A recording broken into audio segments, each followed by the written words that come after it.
Hello and welcome to another episode of Film Freakz with a Z, the podcast all about movies. Each episode is about a single movie, which we'll get into in a little bit. But first, I just want to say congratulations, guys. We made it to Season 2 of Film Freakz. That's right. We've made it. Everyone, a round of applause, please. We've made it. Season 2. Wait, how is this season 2? Hold on, let me explain.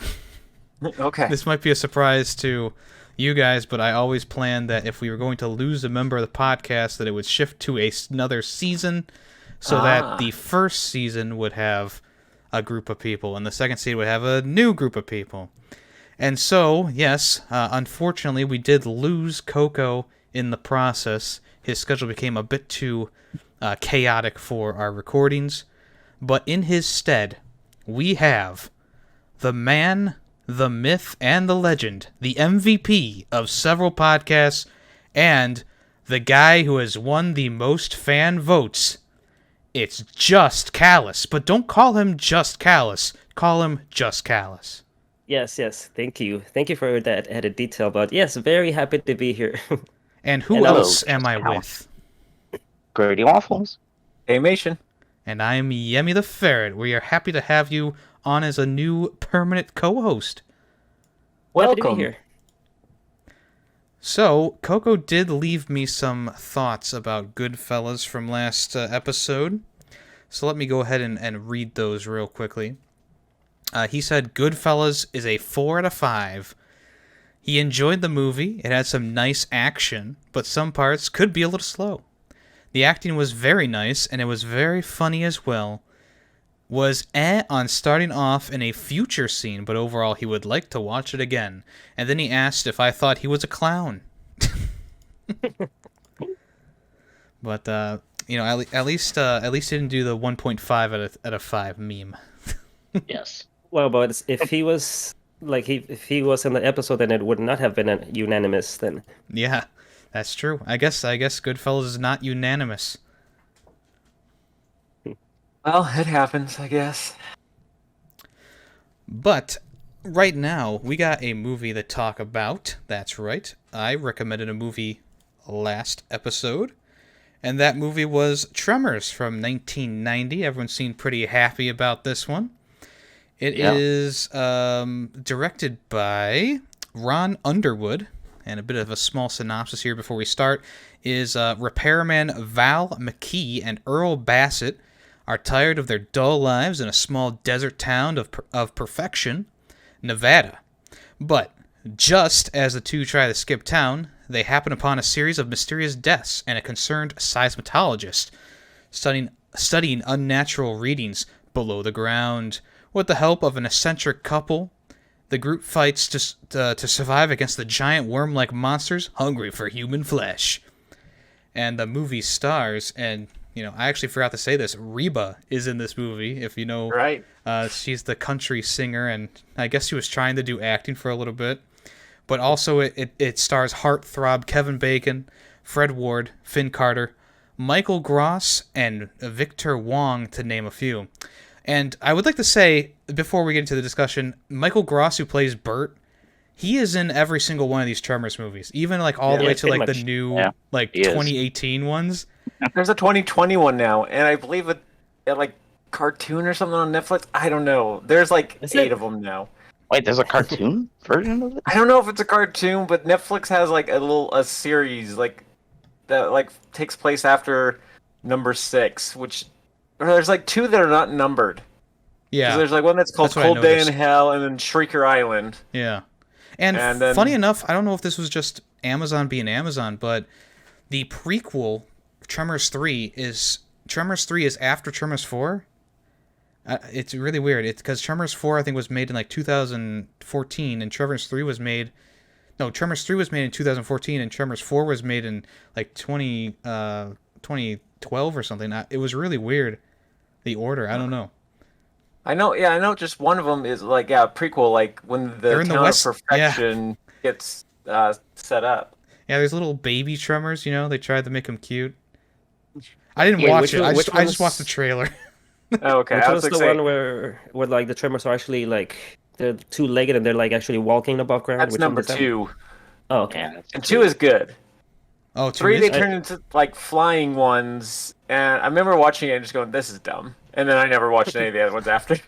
It's one of those series that they should have stopped after like 2 or 3, maybe. Yeah. Yeah, 2, like I said, 2 is But good. now they're like every year it's like, hello, yeah. remember us?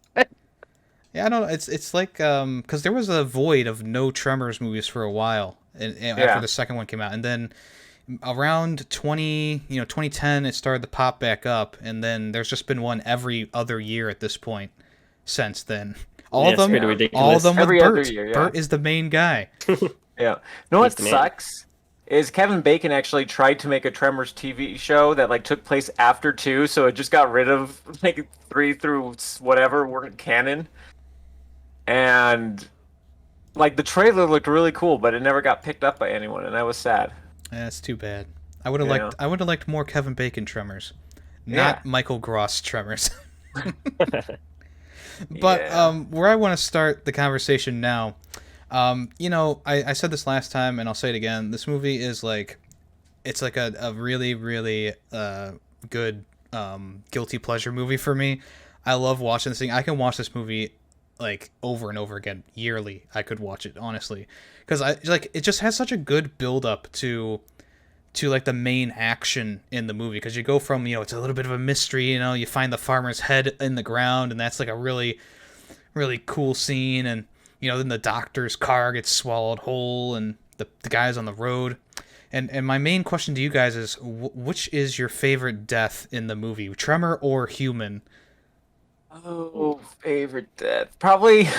I think the guy sitting on the tire is pretty The good. guy Yeah, gets that's what I was sucked into gonna the say. tire. Yeah, Yeah. that's a Guy's like, classic. I'll be protected by this tire, and just get sucked down in.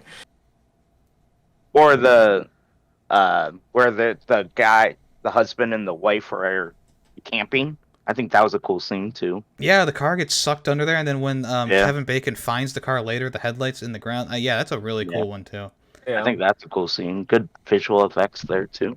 Yeah, I would have to say like when the car is like moving into the dirt and you see like the camera on the inside and like the car is filling with dirt. That was pretty cool. So that would probably be my favorite. Yeah, for a movie that came out in 1990, I mean, they had really good special effects in it. Like even like they used pumpkin to explode the one with the dynamite, which was like it was perfect for the guts because it looked exactly like you would think worm guts would look like. Yeah. I mean, there's a lot of good ones, but I think this was still early on in the movie where it was still unknown, but the road workers or the guys, they were either working on the road. I want to say they were working on the road. He was jackhammering the and road. and they come back and they're randomly gone. That was another good scene. Yeah, when he pokes the thing in the head and it spews red blood, Yep. and then it just kind of drives off on its own. It's pretty good. My favorite is how Bert and Reba, I'm just gonna call her Reba. Yeah, sure. They have that bunker underground, and the Tremor bursts through the wall, and they unload their weapons, and you're like, oh, they're out of ammo.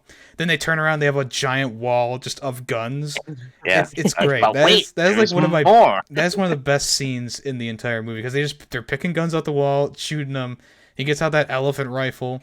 It's like beautiful. I love it. Yep. You know what? I changed my mind. That one is my favorite scene. I had forgotten about that one. That is a good. I mean, I love this movie. Yeah, It was one of my it was a guilty good movie. pleasures too. So Oh yeah. it's a lot of fun. Yeah. Terrified as a kid, but Oh yeah. and now I'm like, all right, this is cool. Greedy knows. Actually, Greedy used to live kind of where I was, where it was just kind of like nothing. It was like open areas. And when this movie came out, well, actually, I was. It came out before I was born, but when I did watch this movie, probably in like '97 or '98, I mean, we had this big backyard, and I just would not walk outside. It's one of those movies that your dad shows you when you're young. Like the other movie that now has turned into a guilty pleasure as well for me is the Killer Clowns from Outer Space movie. But I was freaking terrified of both of these movies for the longest time. And it's like, well, should my dad have showed me these movies? I don't know. Like now they're some of my favorite, kind of goofy horror movies. But maybe wait until I'm like more like 10 or 11 by the time I watch these ones. Yeah. Yeah, it's almost the same effect of like, don't let your leg hang off the bed because your monster's gonna grab it, those kind of things. Yeah. Yeah. Then you grow up and you're like, all right, this is silly. Dude, Jaws was that movie for me for the longest time, and then I actually watched it when I was like in junior high, and went, "Well, this is stupid. Like this isn't scary at all. What?" But when I saw it when I was like 3, I was afraid of bathtubs. Yeah, Jaws, it's funny because my mom claims to not have done this, but I was going to play Roller Coaster Tycoon on the PC instead of watching Jaws with her, and she forced me to watch Jaws. And my mom doesn't usually do that kind of thing. It's usually my dad who's like, you got to watch the movie. But yeah, my mom still says, I never did that. I'm like, I vividly remember being like, I would rather play something fun instead of watching a scary movie, but she had me watch Jaws. All right. Tremors. Let's Back say. to Tremor. Back to Tremors. It all wraps around because I was afraid of walking on the grass in my backyard, and all the way on the other side there was all my toys on this little beach cove by a little river, and I didn't play with those toys for about a month. I would say I would not go into the backyard. So you're basically playing like the floor is lava. Right. Yeah. Hot Lava. Good game. Check it out on Steam. Not an ad, not sponsored. That's right. I actually do not remember watching this at all. I mean, I'm sure I have, but like everything was pretty much new to me because it's probably been such a long time since I seen it. Ooh. I actually do remember a lot from the second one because I remember that one came on TV along when I was a kid, and I saw that one a lot. But yeah, for this one itself, it's almost like it was my first time watching it. Wow, we had a Tremors virgin watching. Ooh. Yeah, I mean, going back to the special effects in it, I was even watching it yesterday, I was like, wow, this actually looks pretty good still. Like, you can tell they used miniatures at some point for the shots where the giant tremor is, bursting out and stuff like that, and you could definitely tell where some areas were predetermined to break or something like that. But for the most part, besides from one green screen effect, which was kind of obvious, I felt like this movie just really did a good job with the effects. I think it actually kind of has better effects than The Thing, which, I mean, I gave The Thing a 5 out of 5 regardless, but The Thing has, you can tell the dogs are fake and the blah blah blah. But I mean, when they kill a horse in this movie, they're actually, you could see the string, where they pulled it down, and they just had a lot of great effects and moments in it, and I feel like it really holds up. Just think of the worm design. I felt like the worms themselves were especially the last one that just fell off the cliff. Seemed to be very soft and squishy. I would have thought that their skin would have been more tough. Yeah, I mean, they showed the little feelers on them, but yeah, I guess that's their big flaw, is that they're kind of sausages. They are indeed sausages. Yeah. Seems it's just their jaws that are tougher, a hard material, and the rest of their bodies is very soft and squishy. Yeah. I saw in the scene where they were shooting it to hell, there were a lot of bullets on the top of it. Yeah, it probably helps them dig faster. Yeah. But you think about it, evolution-wise, would it have any predators that could, essentially break its skin? I don't think so. When you watch, when you watch, National Geographic shows, you kind of understand where some of these things come from. I guess something like this, it's just a little bit more of a goofy concept, so you're like, it is what it is, I suppose. But I get what you're saying. I mean, the bullet holes all around it didn't kill it immediately. It obviously took a bit more time, and it almost feels like the tentacles itself. The tentacles are more so the weak point than the squishy body. Yeah, the tentacles definitely are obviously the weak point. I mean, they get ripped off by trucks, so. But I guess in the prehistoric time, or wherever they're from, they didn't have to deal with trucks. Yeah. Or bullets. Or bullets. Surprising enough. Just gunpowder. I do like I was saying at the beginning of the podcast, I do like how in the beginning you don't know like the scale of the tremors themselves. It's like the big reveal that the tentacles are just smaller parts of the big monster. Yeah. I think they did a good job of showing that, because when you see the other deaths in the movie, you only see through the car window the tentacles come out, or the one guy just gets sucked under, and you think, oh, it's just the tentacles pulling him under, and then once the giant creature, you go, oh, okay. Yeah. But I do like how it's like just like this gradual increase in just events, and I think they do such a good job of not only in the writing but in the pacing as well, from the start to the finish. There's like, there's some moments where things are calm, but then immediately after that there's a death scene where the car's getting pulled under, or the farmer's getting sucked underground, and there's a lot of like payoffs in the movie too, or maybe more like foreshadowing, because you see the kid has the basketball, and then the basketball later gets sucked underground when he's using it. The girl on the pogo stick, you see her using it before, like 30 minutes before in the movie, when the pogo stick gets sucked under. You see the construction guys before they die, and they're working on the road, and then a little while later you see them again. I like that aspect of the movie too, because it makes everything seem a little bit more genuine, a little bit more real. Yeah, that's something that went through my head too as I was watching it. I thought of that the entire movie was very excellently paced. Like even the parts that were kind of like slower and like uneventful, they kind of like moved through them like pretty quick, and we were at the next eventful part, before we knew it. It was very well done. Yeah, as you said, it does a good pace, and it keeps you intrigued. There's never a dull moment. You're like, who are these people? But you know that they're like about to die by these tremors. But you're like, how are they gonna die? Or you're like, even when they do die, you're like, oh, I wasn't expecting that. Like the campground scene, or the scenes and when they're in the RV, all that kind of stuff. So it keeps you into it. Mm-hmm. Really enjoyed the chemistry between Kevin Bacon and Fred Ward. They make a really good duo. Yeah, Val and Earl, great duo. You're right. I agree 100%. I really like the whole, like I was in the romance, whatever, but I do like that anytime Kevin Bacon's interacting with that girl, the look on Earl's face, I'm just like, oh man, that's how I look when I'm like trying to hook up my friends. Like, come on, you can do it. Yeah. You did a proud papa. It's all about the bromance here. Right. Yeah, for sure. I'm more interested in Val and Earl than, Val and Rhonda? Is that her? Rhonda, yeah. Although we do have a tasteful scene of her pants getting ripped off. Yeah. Yeah. But I will give the movie props, because it doesn't do like a gratuitous like ass shot. It's just like it makes sense to take the pants off at the time, okay?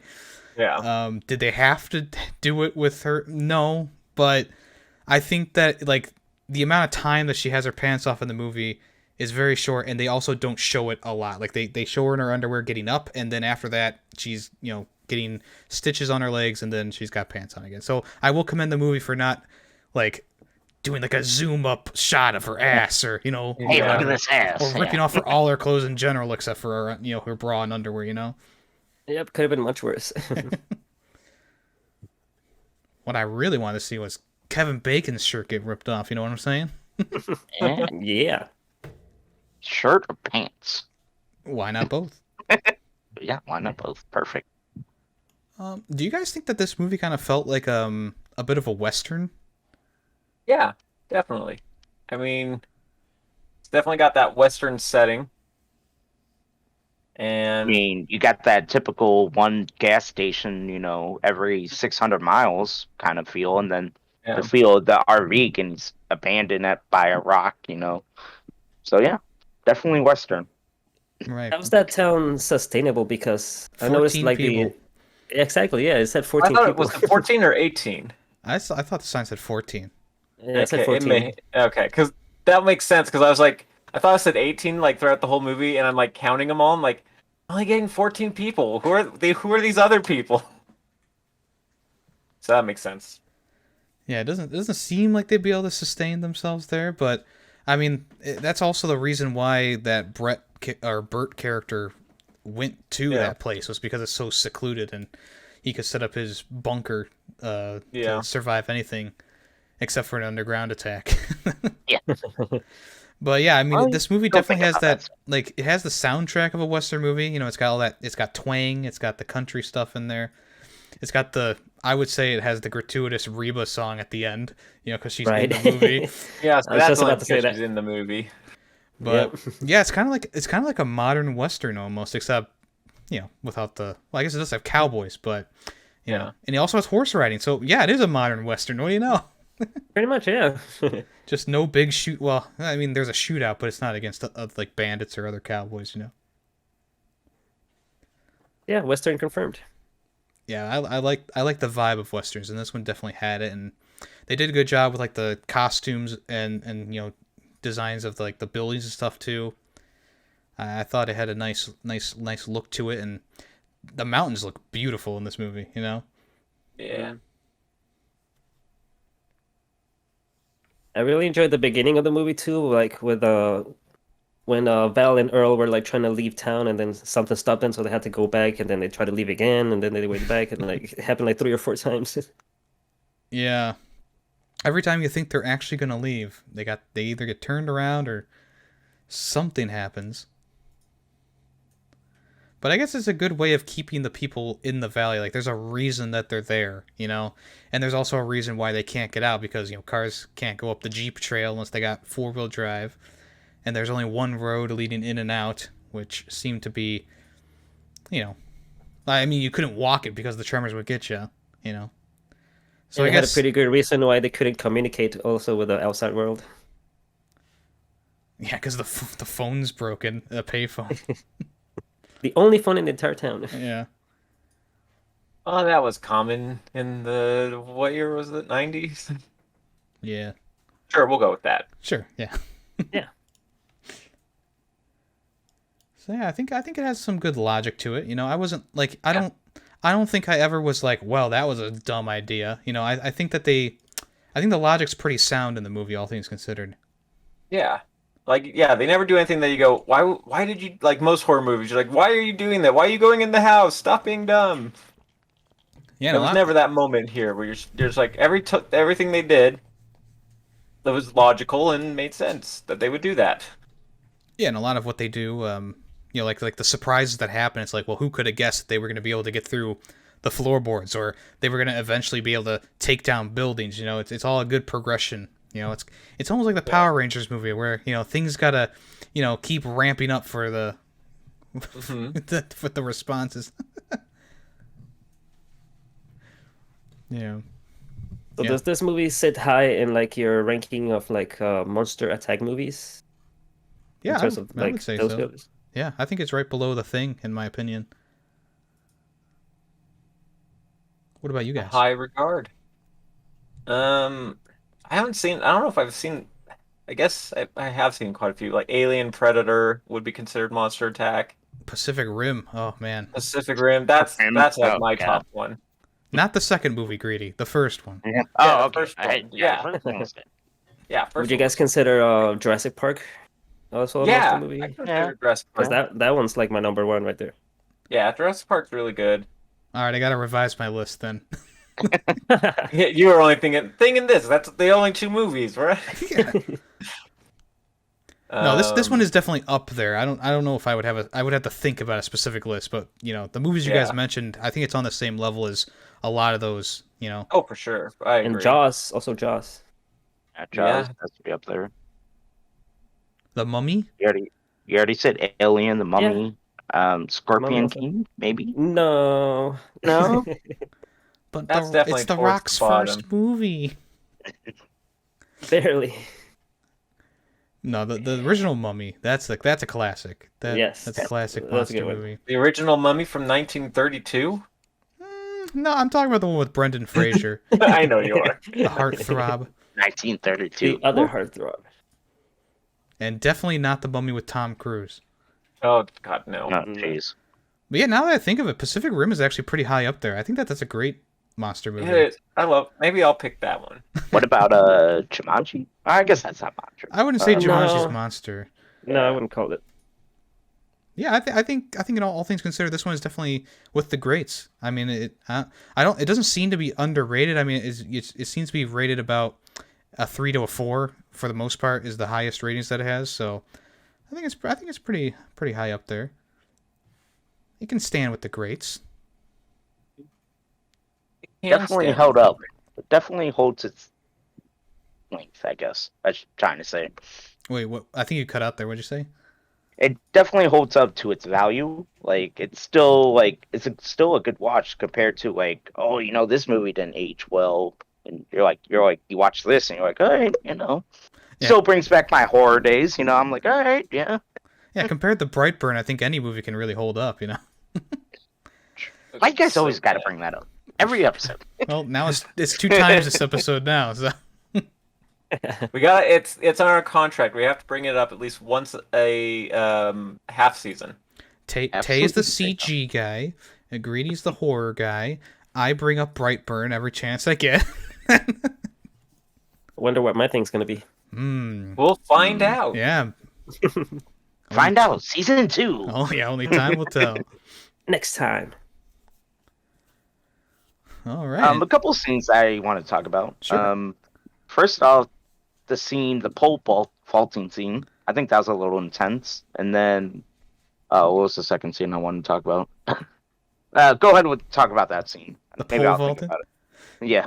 Yeah, it's funny Things because get a little intense there. yeah, but it's also funny that like she just happened to be camping out next to this construction area with the poles. Yeah. I think the poles were from fence building. Yeah. So, which happens a lot out there. That's all you can do out there is build fences. Right. Yeah, Well, I why would you like build that scene fences? because there's that really well shot scene where it's like they're shadows and they all go at the same time. It looked really nice. And it was actually a really good idea, pole vaulting. Then, I mean, you're not expecting any 3 of those characters to die there, so it wasn't like too high of stakes, but I still like the concept. When the one little snake broke through the window, that was pretty intense. Oh yeah, that part. And then she was driving with her hands on the gas. I think that was intense. I don't know about you guys. Well, I was just thinking of the pole vaulting scene. You didn't talk about the truck scene. That's like That's a separate scene. Yeah, it's its own discussion. Yeah. Oh, well, it's all back to back. So I was like, included. I suppose I'll give it to you this time. So I'll retract my statement and say yes, it was an intense scene. Brightburn. Yeah. Then the second scene, where they found the dead Tremor in the concrete drainage, I guess you'd call it, the ditch. And the guy slammed it into the ditch. Yeah, and he's like, "Fuck you." That part got me. I like that part. Yeah, that was great. The weird thing about that scene that stood out to me is when she shows up, like, "Hey guys, what's up?" It's like, did you not just hear them like cursing and freaking out? Yep. Yeah, she took like a little bit too long to actually notice the thing that's right in front of her. Yeah. Yeah, I feel like she also would have heard like the thing slam into the wall because I think it had to be going pretty fast to kill itself on that. Yes, it would have. I like I watched the special features a while back, and the director was like, "Yeah, we might have used a little bit too much blood here, so if I could go back, I would have used maybe like a half a gallon less." Nope, can't go back. No take backs. He's not gonna George Lucas it. Nah, good. But yeah, that's one of the more intense scenes too, because you're not even thinking about it at the time that there's this concrete wall there.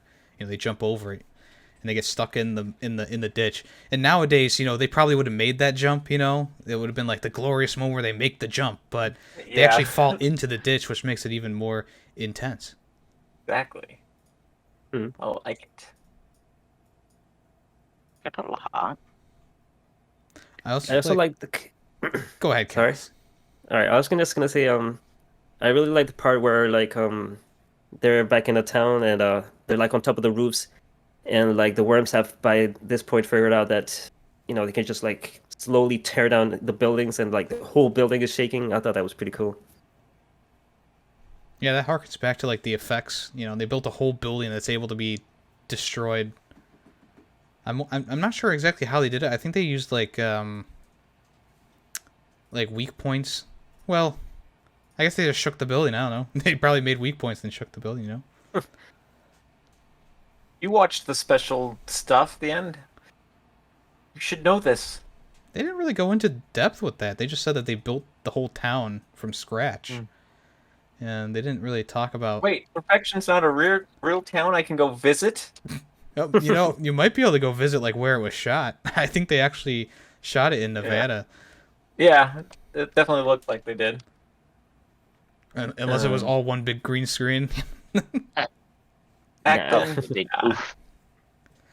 I found it kind of funny that the owner of the shop, Chang, he buys the tentacle for like $15, and then he's, there's only 2 kids in like this entire town, and he makes his, $5 per picture, so he didn't even make back his money for the well, sale. he's assuming they'll be like tourists or something. I don't know. Yeah, it's true, because they were talking about National Geographic's gonna love this. Yeah. But yeah, I think it's just kind of funny how it's like you have 2 kids in this entire town. One's an asshole, let's be honest. Yep. And once you get the pictures, it's like, okay, are they gonna want another picture? No.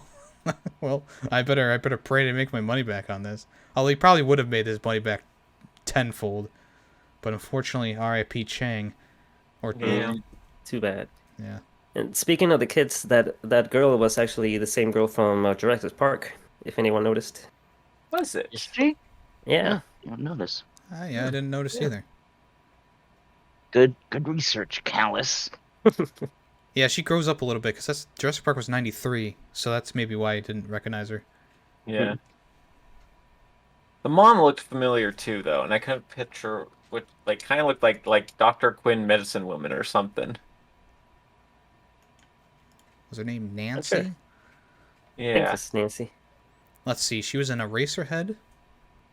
She was in Tremors 3, actually. Wow. Oh. Look at that. Yeah, she's got a very short movie record, so I'm not sure. Oh, okay. Then Oh, she was in Twin Peaks. You know Twin Peaks?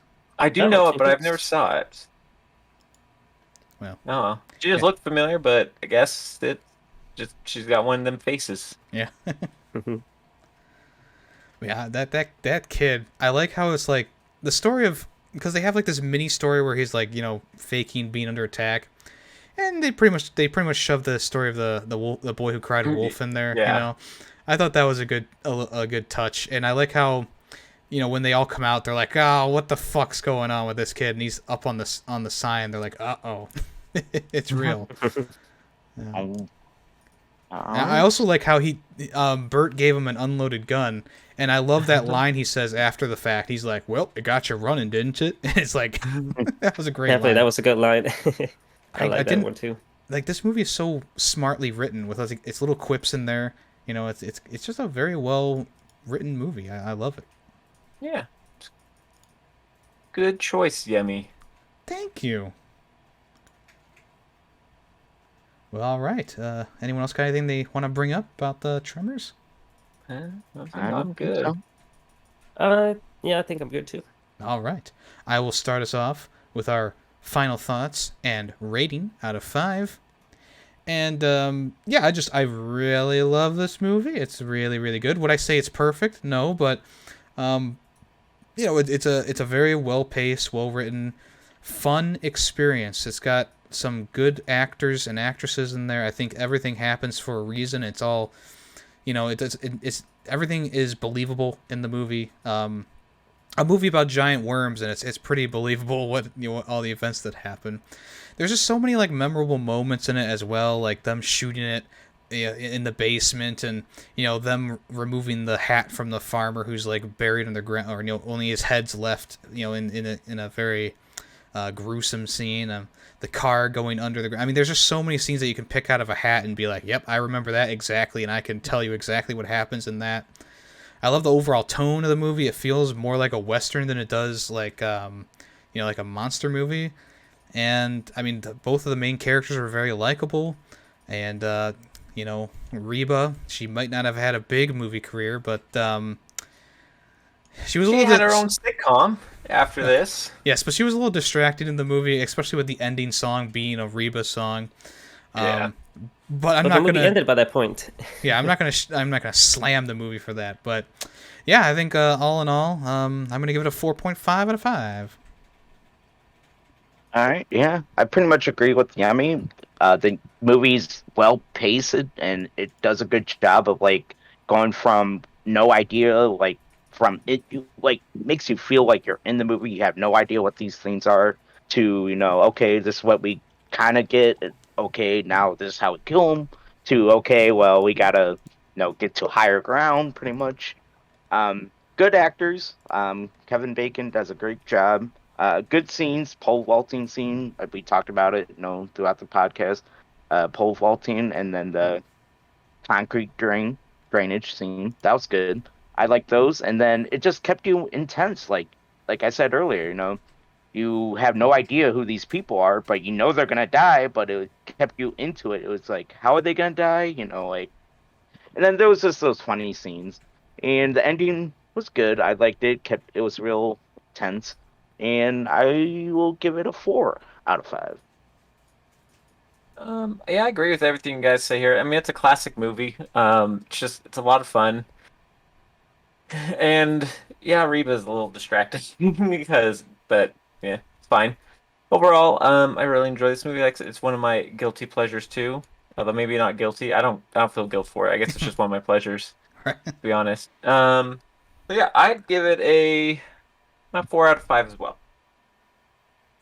All right, so like I mentioned earlier, I really love the pacing and the tone of this movie, and the characters, like the chemistry between Val and Earl, is really good and has some really good comedic elements. And I haven't really said anything negative, so I will say like the negative things I thought of it now. And the like the monster part of it, like the whole, the horror slash terror part of it is, I don't think too highly of. In regards of like me comparing it to other monster movies, for me personally, it doesn't really sit too highly in that regard. Like, it didn't really have me too much in the edge of my seat. And I don't know if it's because it's an older movie and I didn't remember watching it when I was a kid, and then like watching it with my current eyes, as a grown adult now. That's maybe why I didn't think too highly of that part itself. But for me, I would give it a 3.5 out of 5. Sounds like we're all across the board today. Yeah, it happens. But hey, I'm glad everyone at least enjoyed the movie, right? Yeah. Yeah. Yeah, Alrighty. All right. Well. So hopefully I can keep this trend up. All right. So it's my pick this week. So I'm gonna pick Enemy at the Gates. It's 2001, and director is Jean Jacques Annud. I don't know. Sorry if I blanked these names. Writers same as the director, Alan Godard. He's also a writer. It stars Jude Law, Ed Harris, and Joseph Fiennes. The little synopsis is really short.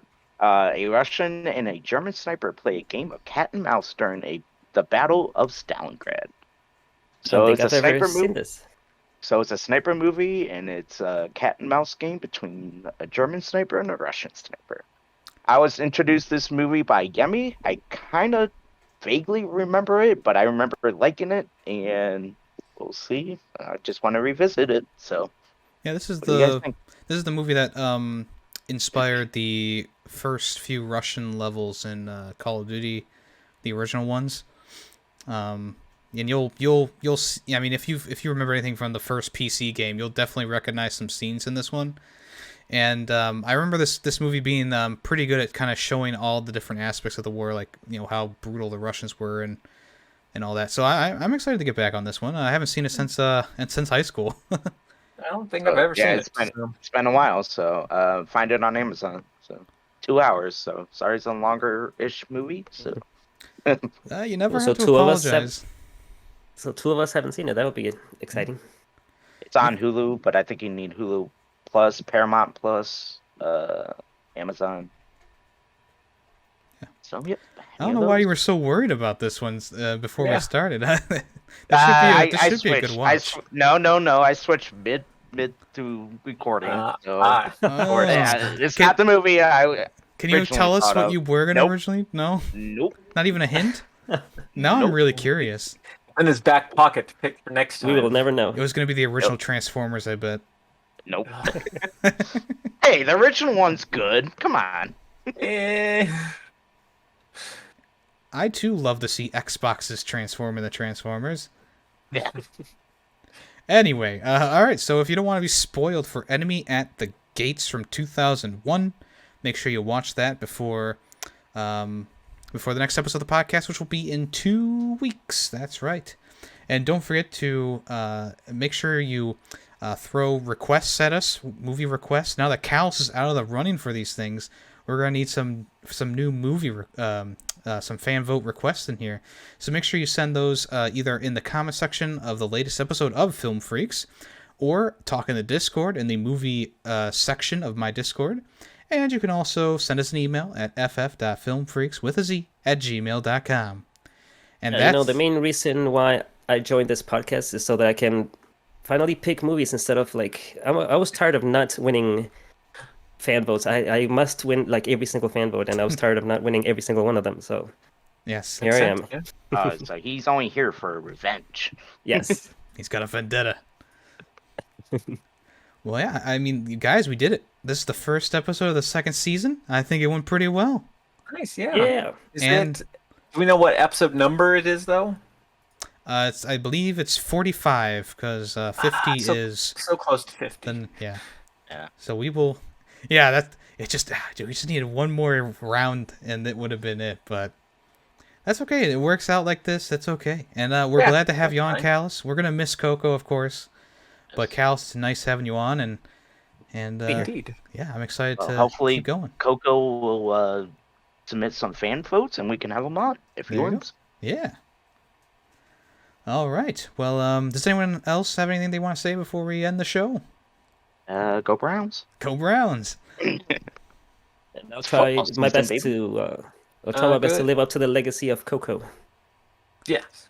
Well, big shoes to fill. Yeah. Big shoes. You're both fans of the color blue, so you're already halfway there. Perfect. Alrighty, well, I am Yemmy the Ferret, and I've been here with... Greedy Waffles. Animation. Gamer. I mean, just Callus. And we are Film Freakz with a Z. Thanks for listening. Bye-bye.